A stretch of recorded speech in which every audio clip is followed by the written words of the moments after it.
Are you tired of Bile Titans always getting a leg up on you? Do you want to blast bugs in ways you didn't think were possible? Well, don't worry, lady and gentlemen. Today we have my updated strategy and weak point guide for taking down the Terminid scum. I'll be going over everything from which enemies spawn in each mission because it's not random, and the best ways to deal with them with all their advanced stats.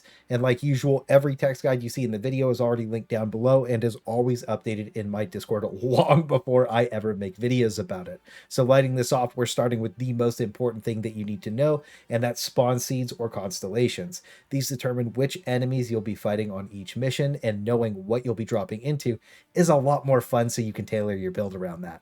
This information is also not shown anywhere in the game, but there is patterns to this that I've been tracking since launch, when we made our very first spawn seed guide like way back in March last year. I also pulled data from a bunch of other creators' VODs, so this info is accumulated over thousands of games. And as time goes on, I've always made sure that this stays updated for every single patch, so that way my community always knows what they're diving into. So this is the final version of the Terminid guide. This is also mainly focused on tier 10, but it does scale down to lower tiers until the mission types change. But sub tier 7, you really don't need something like this anyways. So the average patrols, POI spawns, and breaches will rotate between what I have listed here, with the key text at the bottom describing everything a little bit better. I can personally guarantee this works 99% of the time, 100% of the time, because those are the odds that I make happen on stream all the time. But to understand this a little bit better, we have a second support guide key to explain the theoretical way to guess what you'll be running into and how anomalies happen. So assume that if you have a very high chance of getting something in a mission, it will affect the other missions in the set with their weight. For instance, a nuke launch has a very high chance at the Bile Artillery seed, where you'll run into the big green boys, and all the warriors and scavengers will also be Bile based and explode on death. So if the retrieve data mission is also present in that mission set, it has a very high chance at Bile, but low for everything else. So this almost guarantees that both of these will be Bile seeds, and has a really high chance to flip that final eradicate mission over to being Bile spawns as well. But let's say the retrieve data was replaced by something like an oil extraction. It has a high influence to be Bile because of the nuke mission, but it also has a medium chance to be heavy armor, which is where all the patrols have 2 chargers in them, and there's tons of chargers on all of the different objectives.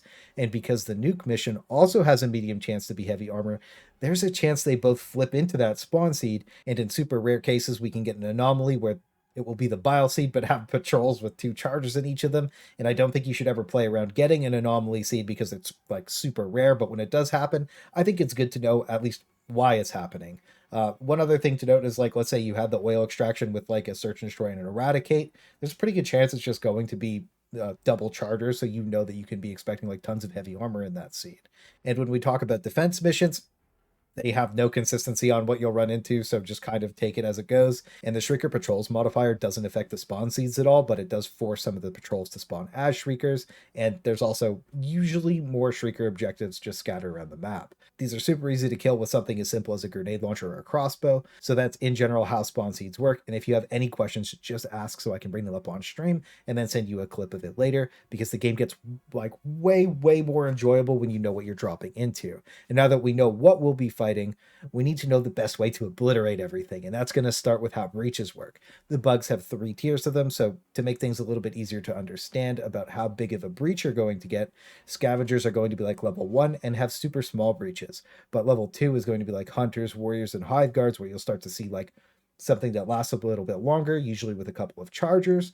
And our level 3 is like alpha commanders and brood commanders, where you'll have massive columns that take a long time to finish, but this also gets tacked onto the heat map of different objectives and POIs. So if a bug calls in while it's inside of that red zone, it gets increased by whatever it was in. So open field or small holes will be level 1, medium bug nests or things like Shrieker lairs and Stalker nests are all level 2, and large nests like Siege Artillery are level 3, with mega nests and the extract after the drop just been called in counting as level 4. So imagine if you have an alpha commander call in while it's inside of the heat map of a mega nest, then you'll have a level 7 breach, and that's where you start seeing those crazy spawns of like 5+ Bile Titans start coming out. And when the Bile Titan surge spawns were happening way back in March last year, The radius was bugged on these enemies, making the column overlap the heat map of multiple POIs, drastically increasing level of the breach. So if you want really easy games or you're learning the game, bait breaches from scavengers out in the open field before you go into an objective. And if you want to get more kills, just tease the alpha commanders and kill off all the smaller enemies to force them to call in. High stagger weapons can also interrupt and stop things from breaching altogether, but there's an important thing to note that alpha commanders can still call in with their head shot off, and sometimes they also just give up. We're beating his ass, bro. Call in. Why aren't you calling in? Do your thing! Do your one thing! So when it comes to breaches, you have roughly a 2-minute cooldown depending on what point of the game you're at. This is the same for all the factions because there's an internal cooldown on call-ins, and sometimes large bug breaches can just chain into each other, creating insanely fun extracts. But to make sure that we have the easiest time turning the bugs into oil, we also need to know the best way to kill every single bug in the game, so we'll start with the biggest and baddest of them all, the Hunter. This is the enemy I see the most people struggle with and complain about, but once you know how to deal with them, they're a complete joke. So our first bit of tech is the spin move. This will force their jump to miss you once you get good at it, making them land beside you, dealing no damage, so you can just melee them to death or blast them, or both. And with their recent changes, more than one of them shouldn't leap at you at the same time anymore unless they're from separate patrol entities. But sometimes you can't do the spin move. So diving away and forcing the damage into your leg makes you take way less damage, and a lot of times the follow-up melee attacks will just go above your head. You can also parry them out of the air with a melee, stopping the damage altogether, but this can desync depending on like how far the host is away from you. So I prefer the spin move, and I also think that bringing really high stagger weapons into hunter seats is always in your best interest, because something like the Bushwhacker just completely shuts down hunters altogether and lets you kite them even when you're wearing heavy armor. So the main tip here over anything else is don't be scared of hunters. Just fight them. They're built to chase down run divers, not actually brawl you. But moving on to my personal big baddest bug, the Impaler, aptly named the Fun Police from when it first came out, is actually just the biggest and most important priority on the entire map.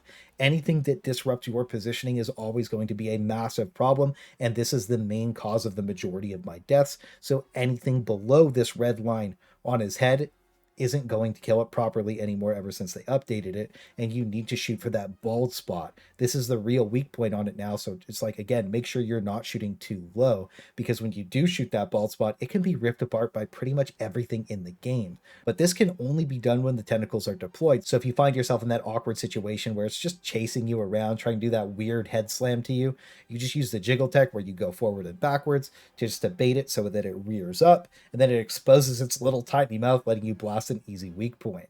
Sometimes it's also better to not let them deploy at all, and to do that you just shoot their leg armor off, and all these large lads have armor that can be broken, exposing a fleshy weak point, which you can blast with pretty much anything to knock it out if you don't want to wait for it to deploy those tentacles. You can also shoot its little tiny rear legs or the Bagussi out and knock them out fairly easily with pretty much anything, but it's also super easy just to splash damage into the underbelly when you're out of other options. Now, the most dangerous thing to talk about in the game is this thing's tentacles. They displace you and cause a ton of problems, and are the thing I died the second most to. But if you see them flopping around, all it takes is a slight Star Wars strafe to the side to completely avoid any of their attacks, and running towards one of them while the other two are trying to give you back shots will make them miss most of the time. And we don't want to take back shots. We want to be handing them out. And sometimes after the Impaler dies, these tentacles will stay active for a bit, so you just have to be careful for that. And if you don't have access to killing the Impaler because he's out of line of sight, or they do stay up after it dies, just blast him down with any gun. Our next big bad is the Bile Titan. This thing is the big panic button for most people and is a massive threat when there's a lot of chaff on the field. So our main weak point is just going to be its head, because most people bring rockets on bugs and it's super easy to just snap a shot into it for an insta kill. But we can also break pieces off of it and melt down the main health pool. But our main priority, if we don't have anti-tank, is just to break one of the sacks so it can't cast spew anymore. This has a massive splash radius, and if you get clipped by it, you're just going to be hit with a slow and a small damage over time effect. If you do break a sack, it won't be able to spew at all, like either one of them, and it will just try and stab you with 2 animations. The long reach is super easy to dodge, but we're trying to bait the tippy tappies because this makes it super vulnerable to pretty much everything because it immobilizes it. So again, we just want to use the jiggle tech for this, where we go forward and then backwards, and it'll just force this animation every single time. So you can guarantee hits from things like an orbital precision strike, but the direct spew channel itself, like that main hit, deals explosive damage, and so does all the other Bile Spew in the game, which gets a lot more value to the explosive resistance passive. So the normal recommendation is just to wait for it to rear its head back, and then you just run to the side to like dodge out of it. But let's say you're like out of options and you want to get a little spicy. You can run underneath this big piece of oil and force it to spew like straight into the ground. And because of that massive splashback, the radius being so big, it just Sudokus itself on the spot if it's pulled off correctly, of course. And it's just really fun to see everybody's reactions when I do that on stream. And once you're confident, you can just run right under this foul beast and just shoot its stomach pieces out. You want to stand about where I am when you force the tippy tappy so that you don't get knocked down from behind with the like splash from them. And when you do start blasting, the lower bottom half is way easier to shoot out, but I just think it's way cooler to shoot it in the chest cavity. So just do your thing and dive out of the way as it's falling down for those epic moments. Bile Titans also really don't like when you're underneath them. Their movement completely freaks out and you can spin them around and just do a bunch of ridiculous things. And sometimes when you pop the sacks, you can also outright just kill the Bile Titan if the health is low enough. So it's never a bad thing to shoot these off with any weapon you have available. Now, when you do rip a piece of armor off of the back because you missed the head with a rocket, you want to shoot for the shoulder plate that's open and splash damage into the exposed area just to bring it down way faster. And they're also super weak to explosives, even if you don't break something open, so feel free to just embrace your full W key energy with impacts or grenade launchers and just drop them. Our final heavily armored large lad is all 3 chargers, and on tier 10 super helldive, you will never see normal chargers. They just get completely replaced by the charger behemoth, but all the tips I'll be giving you apply to all 3 charger variants. The big difference between the behemoth and the regular one is some more HP and this angular armor that can create situations where things will glance off a lot more, but they're super easy to hang up on terrain pieces. Like, just imagine you bottomed a car out. It's the same thing, but with a big bug. So the main way to kill them is just to blast the head off with a rocket, but you can also open the legs up with any heavy peen weapon and expose the flesh, and then you can just blast that broken armor piece with pretty much anything to knock them down. There are also times where you'll just miss the headshot with a rocket and you'll blow a huge piece off of its back, and when that's open, it will just eventually bleed out, and you can shoot pretty much anything into that to speed it along, or toss a grenade and it's just going to fall over. And if you have anything with decent splash damage, you can splash into its underbelly and kill it insanely fast. But the main weak point you see a lot of people go for is that butt bulb, because I almost never bring any heavy AT to bugs anymore, and it's insanely easy to spray down with the majority of weapons in the game. But if you do end up bringing something like the Purifier, you don't even have to get behind it to shoot that bulb. If it's waddling at you, you can just shoot under the front of it and pop the bulb from the front. You'll know what happened because it just starts limping at you, and you can just let it bleed out from there or keep blasting to finish it off faster. Our main danger with this thing is going to be that it will just keep running us down, and it takes very sharp angle cuts to stop the charge now. So you can start moving in a direction and leap out of the way at the last second, or do a small little spin move off of a leg to spin it out. And you can also just bait the charge into walls to stun them for a few seconds. But if you don't do any of those things, it's just going to kind of keep drifting after you forever. And if it does manage to connect a charge on you, it's going to do its real danger attack, which is that like rear up slam down. This just flat out one shots you no matter where it hits you. And the hitbox is a lot larger than the legs show it to be. But once you get used to baiting it, you can basically melee duel any of the charger variants from the front. Just don't get greedy or it will punish you instantly. This also takes us into the acid charger, and it has the same normal health profile as the base charger, but in this guy's case, he explodes on death. There are situations where you can kill it and it doesn't explode by like shooting a leg off sometimes, but if you blow its head or its back out, expect a detonation that's going to do a ton of damage. It also applies a slow and bile dot, but the actual explosion itself again counts as explosive damage and can be reduced by explosive resistance passive. This thing also has a blinding cloud that turns the piss filter on, and it is just kind of like annoying when you're inside of it, but when you're outside of it, it makes it hard to see anything inside of the radius. And if you do want to actually pinpoint it, you just spam pings into the cloud, and then whenever the marker pops up, you can just blast that with any kind of rocket or AT that you have to take him out super easily. Finally, we have the normal charger variant. This one doesn't explode, and it has very flat armor. One thing to say is that the acid charger also has really flat armor, so while they do have the same weaknesses as the charger behemoth, they have a lower health pool, and because they don't have that angled armor, shots really don't glance off of these, and they're just way easier to kill. Now, moving on to the Stalker, which I think is the coolest enemy in the game. It's also the only enemy in the game that can go invisible as of me posting this. And even though it's not very tanky, it's very good at covering its head with its claws, making you miss shots that you thought you hit. But as you can see, if you do beam its head, it dies basically instantly to any weapon. And they also added clicking audio a couple patches ago, so you can hear when they're coming in a lot easier. The trade-off was they made them way more transparent, so if you're not paying close attention, they will get the jump on you. And they also regen HP out of combat, so when they disengage with their little turkey wings, try to just keep a shot on them to keep them in combat. And over anything else, high stagger guns completely shut them down. I usually just pop them with a quick shot from the bushwhacker, but if you have a ton of them coming at you, you really start respecting how strong it, like, real CC is, like a true stun from something like the Halt shotgun, because you can just lock all of them down and then just slowly move through them. Their invis also does get removed by any sort of damage you deal to them, and out of all of my solo runs, I do have to say this has been my number one killer, and it's not even close.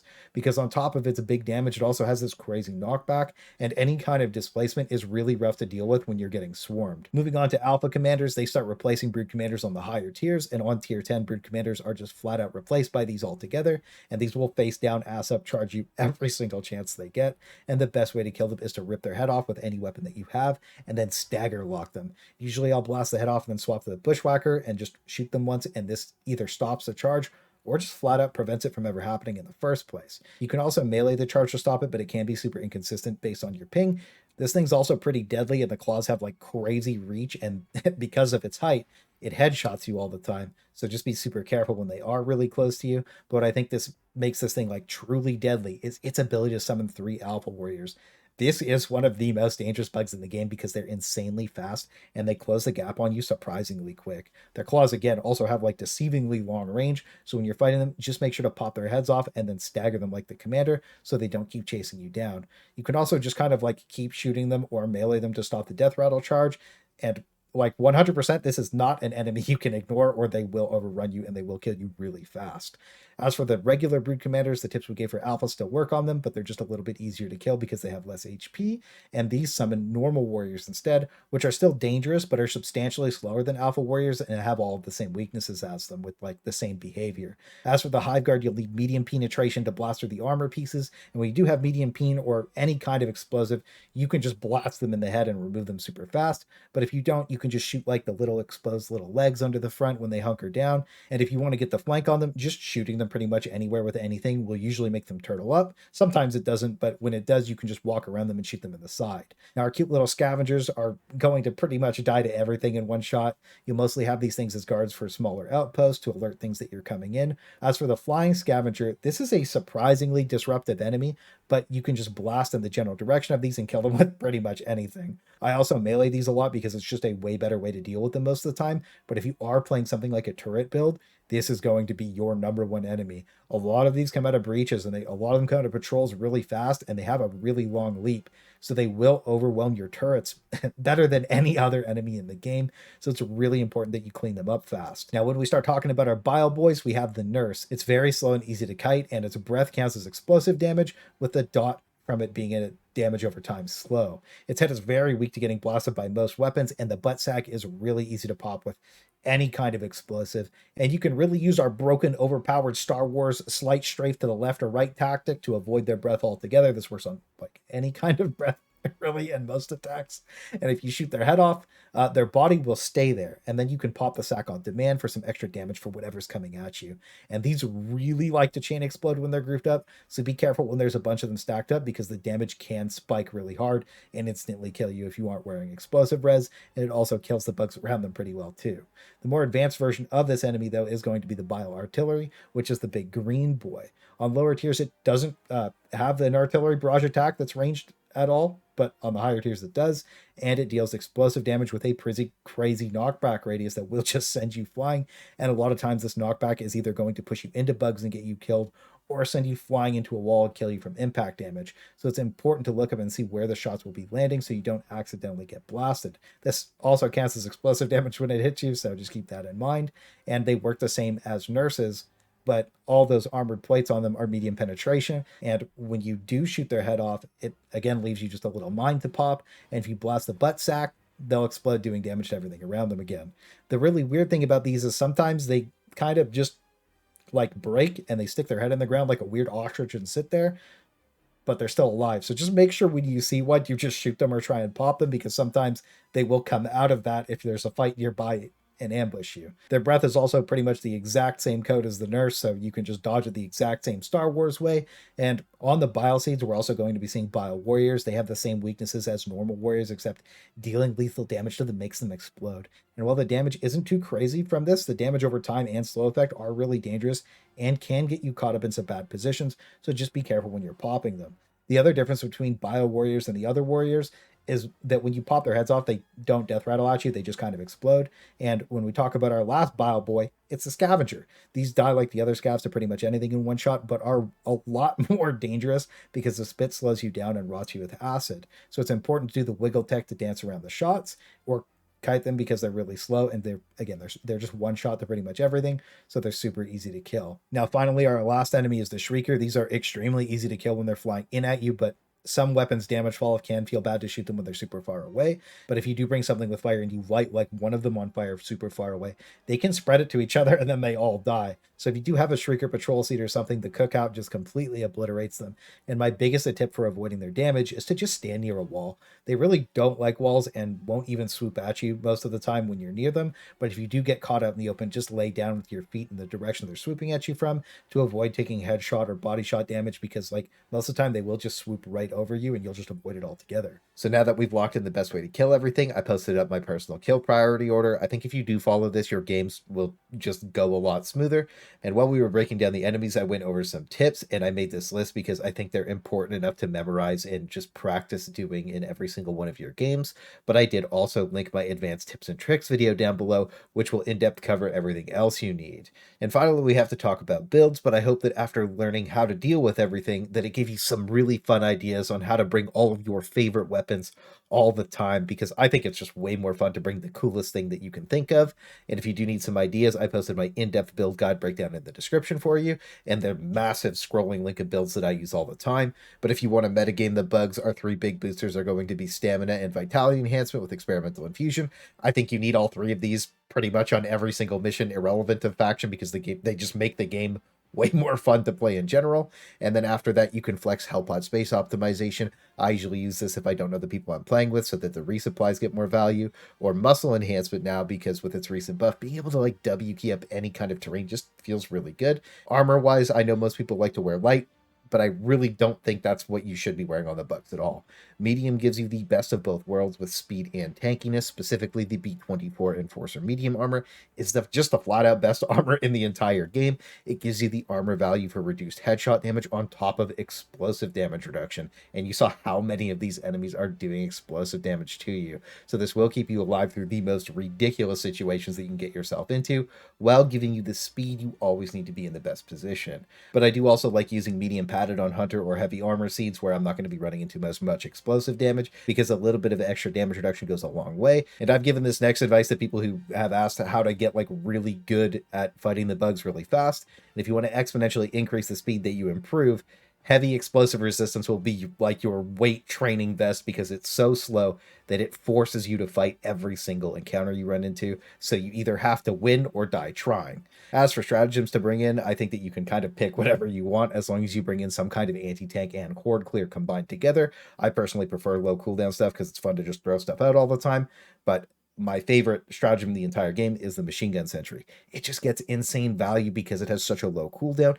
and it taunts things for you, giving you tons of breathing room to just make better decisions, and it helps you set up really easy shots on whatever you need to take down. As for primary weapons, the crossbow just gets the most value across the board for killing everything and closing an insane amount of bug holes, but the Purifier, Scorcher, Torture, and Cookout all put an insane amount of work in here too. So if you do bring the crossbow, I think you should always pair it with the Bushwhacker or the Verdict, but I would pair the other stuff with the Grenade Pistol or the Bushwhacker. As for grenades, I used to bring in a bunch of different ones, but it's really just turned into gas all the time. They're like super S tier.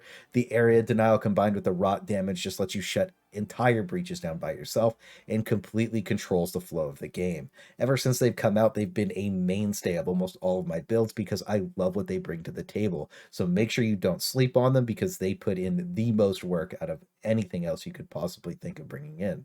I did also post my unkillable bugs solo no death for y'all on a Bile Artillery seed, but for now that should be everything you need to know about blasting bugs the best. And if you notice any mistakes in the text guides, please just let me know so I can go fix them. I did go through and test everything myself out about 3 weeks ago to make sure everything was correct, but there's always something to fix when it comes to it. And every time there's a new update, I'll make sure it all stays up to date. It just takes me a little while to go through it all and test everything, and then all those text guides always get updated in Discord first. So I genuinely hope this helped y'all out, and I just wanted to give everybody a double thank you for all the love recently. You guys are just amazing, and I really just genuinely appreciate it. So thank you so much for everything, but that's gonna be all for now, and I wish you the best of luck out there.